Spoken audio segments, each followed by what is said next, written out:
we are one step closer to Forbidden Door. We just have a week to go. That's And right. I have lots of opinions on this show. But Okay. yeah. So, hi, all you BC WrestlePod nerds out there, and welcome to another Collision Collective review for AEW Collision, this time taking place Saturday, June 22nd, 2024. I am Mikey El Jefe. I am man with half the plan and the face that runs the place. And joining me is my collision partner in crime, Tador the Second. We're going to get through this as quickly as we can because it's late for El Buntador. So I appreciate him being here late with me. So as I mentioned before, this is going to be an up and down show because I feel my overall thoughts, and as we get into it, my mind might change, but nothing was inherently bad, but nothing was like super like over the top. Oh my gosh, this is good. Maybe outside of our opening and our closure. It was tough in the sense I was like, I feel like some things progressed, but most of the things did not. And I can't believe I'm going to admit this when we get to it, but they made me care about Jeff Jarrett. I was like, wow. Yeah, that was. Yeah. Yep. I'm like, all right, we'll talk about it when we get there. But Collision opens up with a very fun trios match. Samoa Joe, Hook, and Katsuyori Shibata taking on the Premier Athletes. This has been building all week with Joe and Hook going after the Premier Athletes with Shibata filming. Yep. And then on Dynamite, when they went to go attack them again, they were nowhere to be found, and they set up a match for Collision. This is a trios that I want to stay a trios forever. I think Joe, Hook, and Shibata are like my favorite trio that I didn't want it until I got them. Yeah, they work really well, both in the ring and outside of the ring. My favorite part of the match was Shibata doing Joe's walk away, and then Joe going, "That's my dude." I taught him that. Yeah, that was good. I think that they just work really well, and this was a fun match to watch. It was a fun match to watch. Yeah, that's all I got. It was just entertaining, and it's so much better seeing Hook not floundering with that whole Jericho FTW belt. Like he himself, like all three of them look like they're having fun with this partnership right now. So I love these three together as a trio. They pick up a win, a strong win as always with these three. And this will not be the last we see of these three. All right, there's no way I can gently lead into this. I'm going to be honest with you. We get into our tag team match next, the Learning Tree, which is Chris Jericho and Large William, as we call him over on the Dynamite, but Big Bill taking on Private Party. I'm going to start with the positives. I am never going to complain. I love seeing Private Party on my television screen. More Private Party on AEW television, please. I did not like this match. It felt like a chore to watch from beginning to end. I'm sorry. I'm like, they tried, but this match did not click for me on so many parts. Private Party looked like they didn't want to be there. They were missing some stuff. Jericho and Big Bill were missing some stuff. It just didn't click, and I'm just like, this is disappointing. Even though I knew Private Party was going to lose anyways, I didn't like this match. I'm sorry. This match was not my favorite match of the night, but I thought it was entertaining. To me, it was the Redwood versus Private Party, which until I saw Large William wrestling, I forgot how much I missed watching Large William wrestle. So that was good.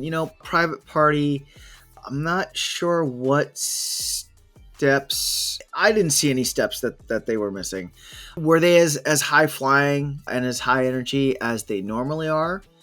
No. It did feel like they were in more of a brawl situation, but they were still as entertaining, and they actually had more of an edge to them this match, which I liked.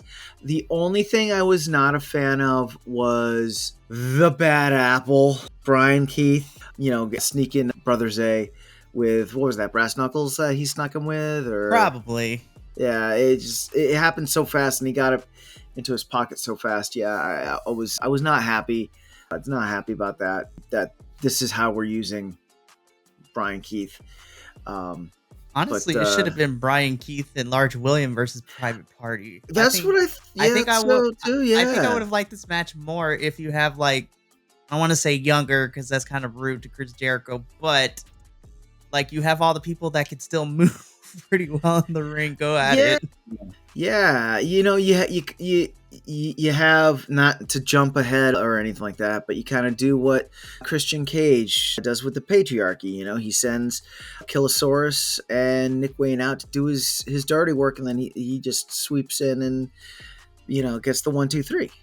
But that's not what happened. Underutilization, I feel, of Brian Keith, because he is such a great talent. And the learning tree got the pinfall by shenanigans. But that's not the end of the match, because that's when we have Samoa Joe, Hook, and Shibata coming out, and Samoa Joe calling out Chris Jericho and the Learning Tree after they lump him up. And not just calling them out, but Joe wants a match with him, Hook, and Shibata versus the Learning Tree at Forbidden Door. So we'll see if that ends up on the main card or on 0 Hour, but we got another match for Forbidden Door, which counting this match, we are now up to 8 matches so far for Forbidden Door. Yeah, we are light year better than we were last year, because last year we're like I think we had 4 matches a week going into and Forbidden then we got Door. the remaining like 8 on the go home shows. I'm like, so, and it's a good spread this year of both New Japan, Stardom, and CMLL talent being involved in Forbidden Door. So this is going to be a fun one, but I'm excited. I'm hoping that, I'm going to ask Andrew to come up with the trio's name for Shibata, Hook, and Joe for us. And then I want them to beat the Learning Tree, but who knows? We'll see what happens with that. So then again, because this evening was just very little backstage stuff, is lots of wrestling thrown at us, because lots of wrestling. When we come back from commercial, we jump into our next match. This is an AEW Continental Championship Eliminator match, where we have our champion Kazuchika Okada taking on and my mind was blown when I saw the card. I'm like, hold up, let me clean my screen real quick. Is that what it says it is?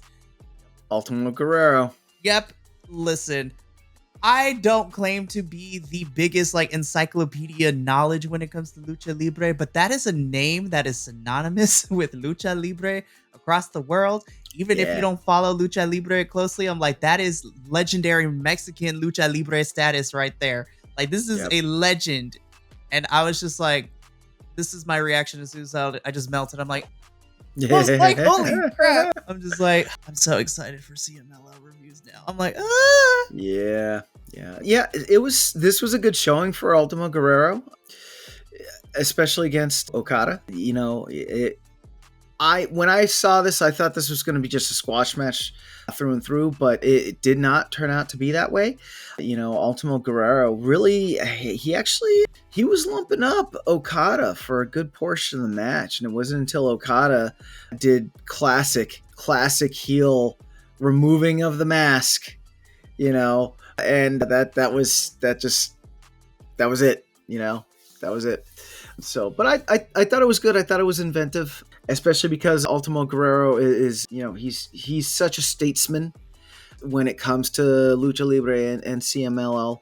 I felt that it was apropos that Okada pulled his mask off, and I technically don't. I have to double check the rules of the mask, but I don't think that counts that Ultimo Guerrero is demasked officially. I think that has to happen in a sanctioned match in Mexico. So I think he's safe. I also feel like the rules are kind of different with somebody who is of a legendary status like Ultimo Guerrero, because we see it all the time with Penta, or when Rey gets unmasked, they immediately cover their faces, but that's because they're still active in their Lucha Libre career. And I feel that once you've reached a certain status, you're like, it's fine.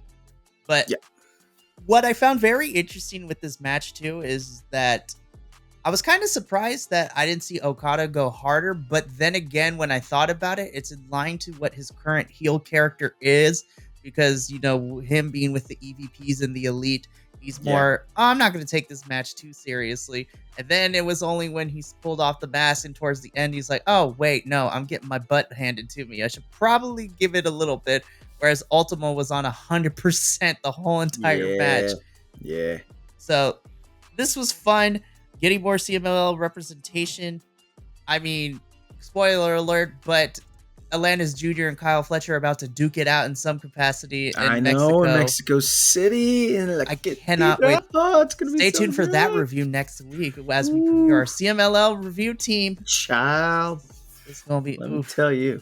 Dale, wait, it's going to be so good. It's going to be fun, but this was a fun match. We cut backstage where Dante Martin is being interviewed with Darius and Action kind of being, the support system. Dante reminds us that, a Supercard of Honor last year, he broke a whole ankle and a whole leg, and we all witnessed it on television. It was quite scary, but he's ready to win this ladder match to become the TNT champion. And as the boys begin to leave, they are stopped and interrupted by Lio Rush. Leo wants to talk to Dante, but he, thanks Action because they had a good match on Rampage. Leo beat Action. So Leo rushes in this ladder match. Darius and him are cool now, but he reminds Dante is like, you're not the only person in that match. So we're cool, but come that ladder match, it's every person for themselves, and I'm going to do what it takes to win. Apparently, Leo, from what I've read, is going to be sticking around in AEW, which makes me super happy. We know how talented he is. And I would love for him to do something with the Top Flight and Action after Forbidden Door. But I'm very interested to see who else gets into this ladder match. To me, it was a spot. I feel like it was a retread of the spot they did, what was it, last week? Yeah. A retread of that a little bit. Yeah, just with a little editing. Well, now we're in the ladder match and we're going to be against each other. I'm going after you, buddy. So it's just like, meh. I'm good. It was a retread of what happened, so nothing too crazy happened. Which then leads us into our trios match, the Iron Savages and Jack Jamison taking on the Patriarchy. Realistically, this was a 2-on-3 match because it was mostly Nick Wayne and Killosaurus taking on the Iron Savages and Jack Jamison. Okay, I'm going to say this out loud first and foremost. Learning that Mr. Bronson he came out at the beginning of this month and he's now a Bi-Con. So love that. Super fantastic. Nice. Love him even more now. Saying all that, happy Pride, by the way. Happy Pride. Yeah. All right. I'm going to say this. I said this on the ROH review. I'm going to say it again. I don't like the heel, this comedic heel version that we're trying to do with the Iron Savages. I feel that this doesn't work for them. And I'm going to say this again. Somebody take the mic away from Jack Jamison. It's not clicking. It's not working. Just let them enter the ring, be intimidating, because you literally have two behemoths of monsters accompanying Jack Jamison. That should be intimidating enough.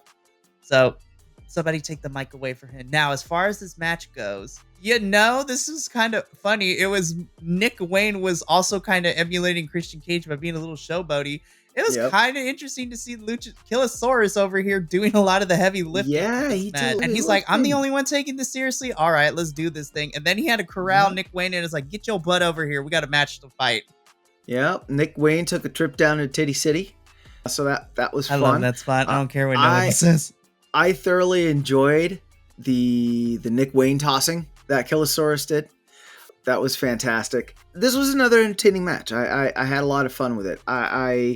When I saw that the Iron Savages were going to be on the show, when I saw who they were up against, I was bummed because, as we have said week in and week out, this is just, ROH talent getting healed out for the AEW shows. But it was entertaining.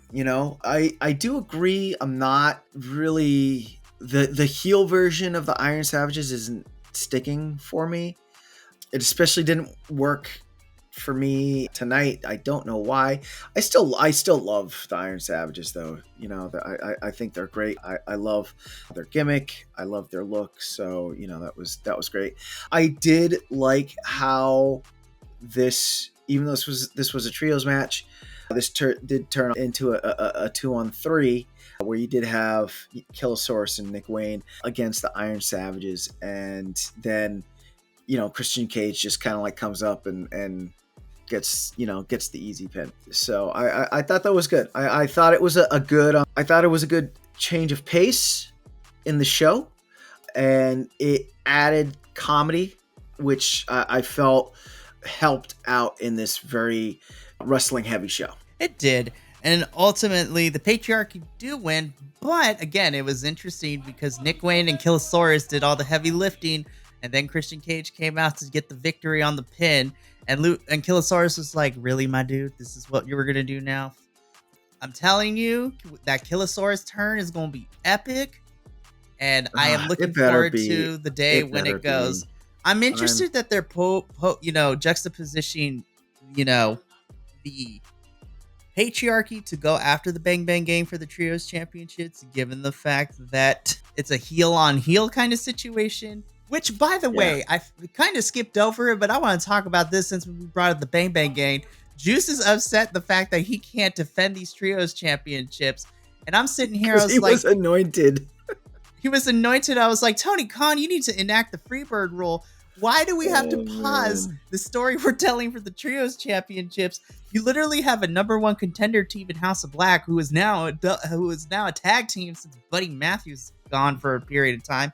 I think he and Rhea Ripley went to go get married, but I can't confirm nor deny that. More reports will come out shortly. But let Juice defend these titles. Literally, he has just come back from injury. Jay White's going to be tied up in the Owen Hart Cup tournament until he loses. So why are we pausing this trios, division right now for this? Enact the Freebird rule. Let Juice do this, because Juice, I think, is entertaining, and I feel like totally. You can interchange the Switchblade and the Honeycomb Monster easily. Totally. And it's not like Juice is just some random that they pulled out of nowhere. He's been part of the Bang Bang Gang even before his injury.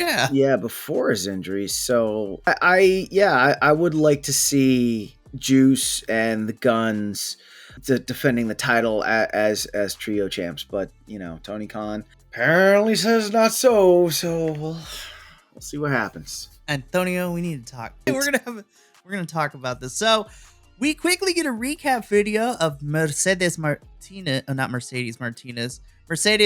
I don't know why I wrote Martinez. I was thinking of CMLL, and so I'm like, Martinez? No. We saw a recap of Mercedes Monae making her way into CMLL over the weekend at Fantastica Mania in Mexico, in which she confronted Stephanie Vaquer. I love that Stephanie in Spanish to be like, this is my house. We speak Spanish in here, bitch. And then they brawled. I was like, this is what I've wanted the whole entire feud. Did you actually get to see the whole segment, though? I'm going to be watching it soon. Okay, because I watched it. So if you don't want a spoiler, cover your ears. But let me tell you, the Mexican fans booed Mercedes. It was... But they weren't booing her in. It wasn't go away heat. It was just like you are. Go away heat. It was. You're entering our house. And any non-Latino wrestler that entered that arena for Fantastica Mania, that didn't speak Spanish. They gave him heat, and it was very interesting to see, especially after watching Stephanie wrestle in the match that she wrestled. And I hope that they don't make Stephanie hold back for Mercedes's benefit, because this past week I've seen 3 Stephanie Vaquer matches, and she's a fucking animal, and it's beautiful. And that's the Stephanie Vaquer that I want to see at Forbidden Door. Against Forbidden Door. I'm gonna be so upset. Yeah, I'm gonna be mad if she loses. Yes, I know it's gonna happen because it's Mercedes Monae, the CEO, blah blah blah, right? But like, I'm gonna be legitimately upset if they muzzle Stephanie Becker and do not let her go after Mercedes Monae and let them wrestle. And then on the flip side, I hope that Mercedes, you'll see it in the spot, but Mercedes, when she did come out, she didn't they did show this whole thing of how she's been training and how she's been training really hard for this upcoming match. And I hope that it's not just chin music that she's playing. I hope she has been actually training so that, she too can go 100% in this match, because that's the match that they deserve to wrestle. Yeah, El Buntador, you're not the only one, because all of us at the Dynamite review, we know we're assuming that Mercedes is going to win, but we're all rooting for Stephanie to surprisingly take that TBS title from her. But we'll see. We'll see, because my biggest critique of Forbidden Door is always it's a collaboration show, but the last 2 years, it's pretty much almost been an AEW sweep where all our AEW folks win. Yeah. Which is to be expected, but I'm like, y'all can't find whatever. But I'm really looking forward to. They collided, they brawled. This is what I've wanted the whole entire time since we got this match made a couple of weeks ago. I was like, let them interact, let them fight. And sure enough, they fought. So I am excited for this match, which leads into our only women's match of the whole entire evening. Tony Khan, we need to do better. But this is a tag team match of Timeless Toni Storm and Mariah May taking on the team of Legit Layla Hirsch and Lady Frost. Lady Frost is so good. And Legit Layla Hirsch. Both of our ROH girls were so good in this match. So good. Again, when I saw the match, I knew the outcome. Again, bummed that ROH talent is coming up to job for AEW shows. However, having said that, it was a very competitive match. They did not make Lady Frost and Legit Layla Hirsch look like stooges. They actually let them wrestle, and it was good. It was a good competitive match. I enjoyed it. There was a lot of great spots, a lot of great synchronized spots that I really thought were really well done, and just a testament to how all these ladies in AEW and ROH, just how good they are. So yeah, this match was really, really great. Mariah looked really good in this match too. And, we're slowly setting her up, because I still hold to the fact that I think she's winning the women's Owen Hart, and she's going to be facing Toni at Wembley at All In. But this was a fantastic match. And what I loved in this match too is that Toni is now doing everything she can. And I'm interested to see, when the match at Forbidden Door happens between her and Mina, I wonder if Toni's going to start turning and be like, okay, because she took on Mariah May as the protege and just sees her as this fan and whatnot. But now that Mina is an actual friend of Mariah, she's like, okay, maybe I do like Mariah as a friend instead of just my little protege. So I'm wondering if Toni's going to start to develop, because she's taking the bullet more and more for Mariah each week. We see these two go into action. Yep. So I'm thinking to myself, okay, which makes it, if Mariah ends up facing her, so I was like, no, my heart, don't do this. But that's what I want. This is fantastic. This was a really fun match. And then, back to back, after this match, we get our only other women's promo segment, because now we talk to the professor, Serena Deeb. Yep. She talks about, coming back from injury, and she was such on a high, and now she's kind of been in a slump. But next week, she is going to remind people why she is called the Professor. So she's going to be having a match next week on Collision. Open challenge. Open challenge to whoever wants to come out. I'm interested to see who is coming out for that. But I'm happy to see that we're not just throwing Serena now that she's done with her match against Toni, that we're continuing to put her on television, because I do think Serena has a lot to add to the women's division. So I'm excited to see who comes out and faces her on Collision. So then we get to we get into a squash match where we have the House of Black being represented by Malachi Black and my baby daddy Brody King. Yeah, facing monosodium glutamate and LSG and lactic MSG the sodium. carbohydrate tag team. They I were was just like, brothers. they It were was squash brothers. match. They Yeah. got squash. Can I say I love this new way that we're doing this finisher where Brody King like throws down the opponent and then Malachi just sits crisscross applesauce next to it. I'm just like, I want that to be the staple now because that visual is killer and I love it. Good. It's good. Yep. Yeah, it was a squash match. House Black came in, they dominated. The fun little segment at the end of the match because Ian, of all people, Ian Riccaboni. I'm glad that Ian is doing this because I was like, yes, Ian Riccaboni is amazing. But Ian Riccaboni on the ramp tries to interview House of Black, talking about how do you guys feel about Buddy Matthews being beaten up? And Malachi being in the spookiness that he is like, what a human question that is, leaves. What a human question that And then Brody King is just like, revenge is lying. Yeah, so we feel nothing. And so they leave.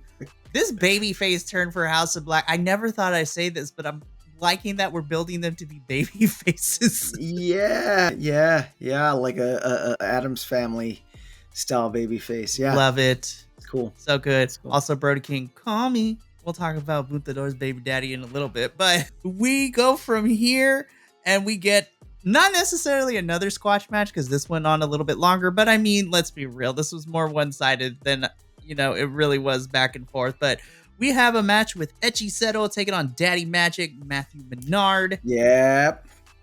I'm so excited for this match that Echiseto is going to have with MJF at Forbidden Door. Yeah, I'm happy with it, with the amount of times that we've seen Echiseto wrestling. I was, after his first spot with the Cage of Agony when he came out, and then like the next week they had a match, but he didn't come out with them. I was like, oh, I guess that was just like a one and done. But now he's really getting his reps in. I was really happy to see him out there. Bummed that Daddy Magic had to eat that bullet, but Daddy Magic ate that bullet, and it just comes out with the win, giving him momentum going into the Forbidden Door match against MJF. Very interesting.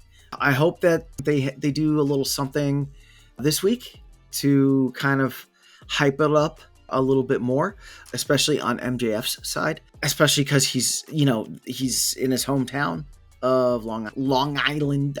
So yeah, I'm excited, and good on Echiseto for getting the that 1, 2, 3.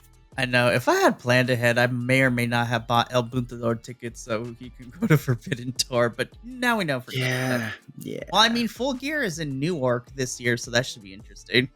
Oh, interesting. Okay. Yeah, we'll talk afterwards. Right. El Buntador, I can't believe these words are about to come out of my mouth next. We get a pre-tape promo segment from Double J, Jeff Jarrett. They made me care. It made me care. Him and him being in this Owen Hart tournament. I'm like, damn. How dare you people? How dare you? Look, it's no secret that I don't treat Jeff Jarrett like in the highest regards. Because he's also kind of a clown a little bit, because that's what we've been presented with the whole Jeff Jarrett squad and everything.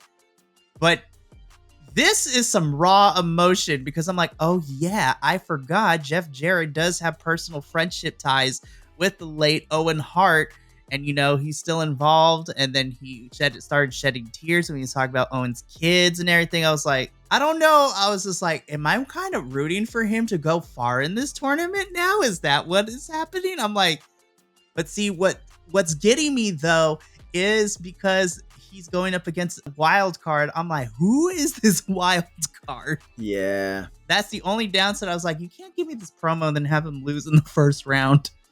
Yeah. I and it kind of would be standard operating procedure for him to drop such an emotional spot just to lose in the first round. My entire wrestling existence, professional wrestling existence of watching professional wrestling, Jeff Jarrett has been a heel, and that is just the way he's ingrained in my psyche. Is he's just a heel.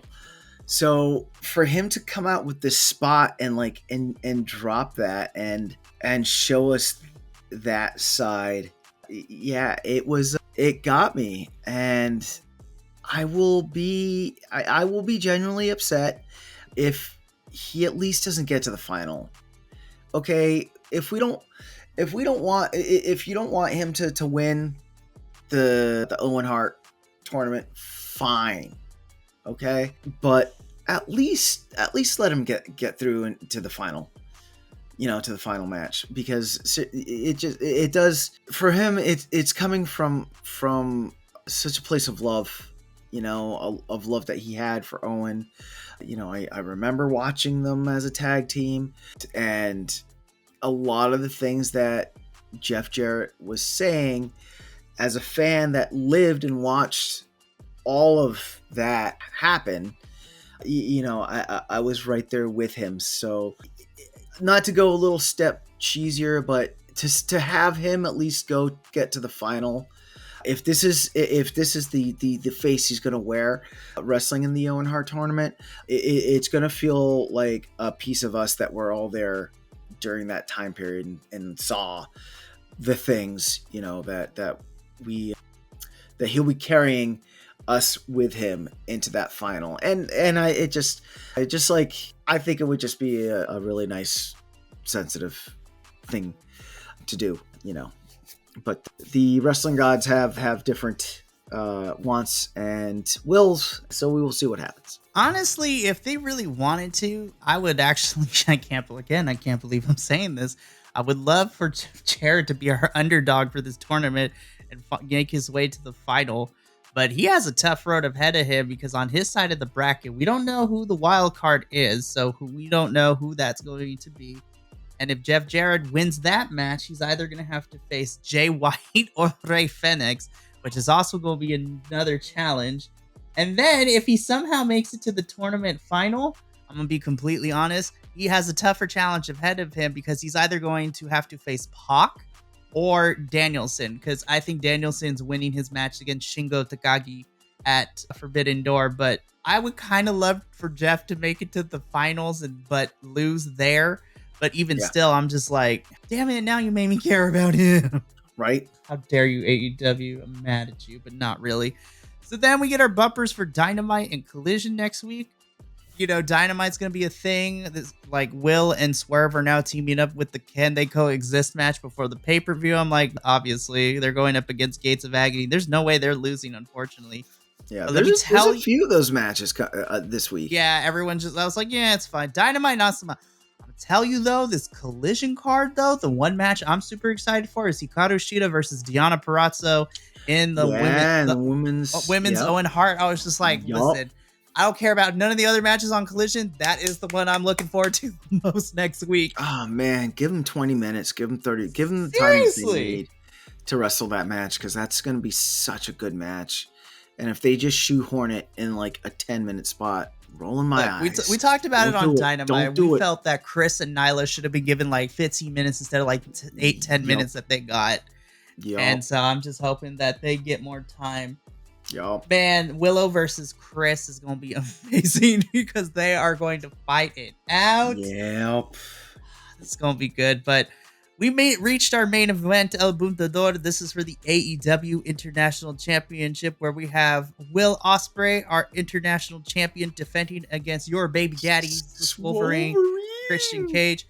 I don't know what it says about both of Brian Cage, not Christian Cage. Brian Cage. Sorry, I didn't mean to get your baby daddy. It's like, listen, we here at the BC WrestlePod, we know what we like. And yes, Brody King can carry me in his arms any day, just like Wolverine, Brian Cage can carry El Buntador. Anyways, now that we're done fawning over our big men, this was a really fun match. Yep. There was one part I was just like, what was it? They were in the corner, and then I think it was Brian Cage did like a brain buster, and it looked like Will landed on his like shoulder really hard. Are you talking about that when he was on the second turnbuckle and he did that dare I say 360 slam thing, and it looked like the margin of error was like, oh my god. Yeah. But Yeah, everything turned out okay. Yep. Brian Cage's like spinning pop-up power bomb looks so devastating. Like he picked up Will, spun around, and then wham to the power sit down power bomb. I'm like, yeah, and it was so smooth too. When he does that, it's so smooth. It was good. Yeah. People forget that Brian Cage has like luchador tendencies. Like doesn't wrestle like a typical big boy. He's got speed, he's got hops, but he also has the flexibility to do all like the lucha libre style of wrestling too. Yep. And a lot of stalls, a lot of, where Will Ospreay, builds up momentum and tries to swing around, and Brian Cage like catches him. So great examples of how strong Brian Cage are. Not to say that this match didn't showcase Will Ospreay, because yet again, was this a 5 gold star Will Ospreay match? No, but it was a fracking good match. It was a very, very good match, very entertaining match. Where we saw there were a few. I'll be honest, there were at least 2 times that I thought to myself, are they going to put the belt on Brian Cage? Is this what's going to happen? But we did get Will Ospreay with the last minute reversal to get the 1-2-3 pin on Brian Cage, but definitely a match to go back and rewatch, especially if you want a good primer for Ospreay Swerve coming up on Forbidden Door. This is definitely a good match to go back and watch. If anything, because this was what I felt a very Will Ospreay match, in that it wasn't high energy the whole time. You did have Brian Cage slowing it down and just pummeling Will Ospreay, and it really took Will Ospreay to think and tactician it out to get this win. Absolutely. But Will Ospreay is still our AEW International Champion by the end of this. He is celebrating in the ring as Collision goes off the air this week. I'm going to keep the Empanada rating simple for me. I give this a solid 7 out of 10 empanadas. Again, a lot of fun wrestling matches, but not a lot of things progressed in terms of, maybe like 1 or 2 things for Forbidden Door. Again, I don't know why we're stalling with the Trios Championships. Freebird the Rule and Tony Khan let Juice Robinson defend those things. For what it was a lot of, hey, most of these matches are going to be kind of more one-sided. So I was just like, while they were competitive, we already knew the outcome for a lot of it, but I still thought this was a fun show. It was not good. It was not bad. It was pretty in the middle. So I give this a 7 out of 10. Yeah, I give it a 7 out of 10 as well. A lot of wrestling, which made me happy. Not a lot of long-winded behind the scenes spots, whatnot, which made me very happy. Not a lot of matches that like lingered, and I thought to myself, what are we doing here? So I was cool with the no progression and all that, just because I get on, I see wrestling.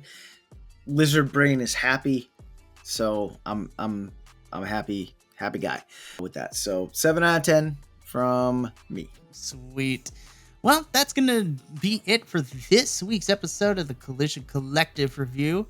When we come back next time, we will be doing the Collision Go Home before Forbidden Door, which is going to be interesting. So lots of stuff coming up for the AEW crew. We got a Go Home Dynamite, a Go Home Rampage, and a Go Home Collision.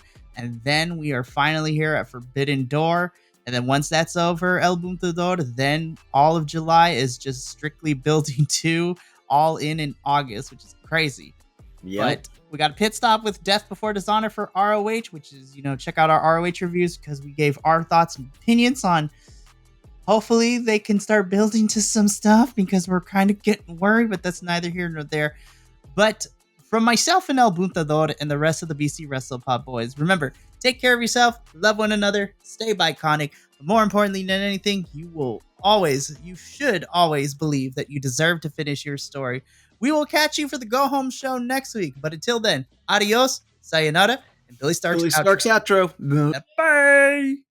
Thank you so much for tuning in to another Vibe Tribe production. What's gonna happen next time? Well, you're gonna have to tune in to find out. But until then, remember, take care of yourself, love one another, and as always, make sure that you keep the good times rolling. Thank you for being here, and we'll see you next time.